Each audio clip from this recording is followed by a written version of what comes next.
Սիրելիներ, ողջունում եմ ձեզ բոլորիդ։ Այսօր պարզվեց հետևյալը, որ Պաշտպանության նախարարությունը փակելով գնդերեսների ծառայությունը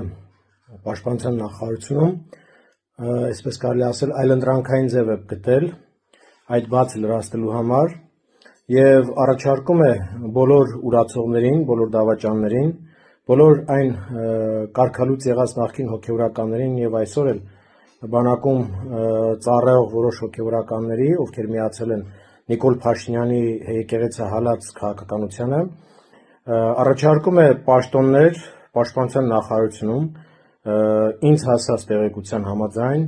մայորի հաստիքով 700,000 աշխատավարձի խոստումով։ Եվ տեսեք, թե ուր են տարել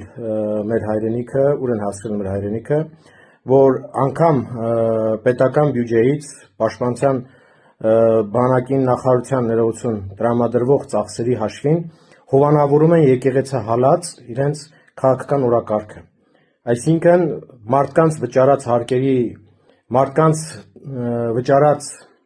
պետական հարկերի հաշվին հովանավորում են կամ այսպես կարելի ասել կաշառում են եւ այդ կաշառքը օրինական տեսք են տալիս, այդ կաշառքին օրինական տեսք են տալիս բարձր աշխատավարձով աշխատանք առաջարկելով Պաշտպանության նախարարություն, իբրև գնդերեցներ։ Սա որպես տեղեկություն ինձ հասավ,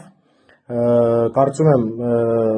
մեր հոգևոր հայրերը, որոնց հետ փորձել են կապ հաստատել եւ նման առաջարկություն անել, իրենք սա կհաստատեն, բայց շատ դեպքերում մեր հոգևոր հայրերը կաշկանդված են Հայաստանից ներս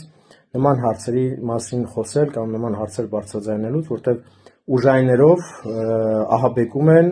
եւ այսպես տարբեր սպառնալիքների եւ ճնշումների ներքո փորձում են լռեցնել մեր հոգևորականներին, որպեսզի իրենք իրենց արդարության ձայնը բարձրացնեն։ Սա որպեսզի բոլորը դիմանաք սիրելիներ։ Աստված օրհնի, պահի պահպանի մեր ազգը, մեր եկեղեցին եւ մեր բանակը։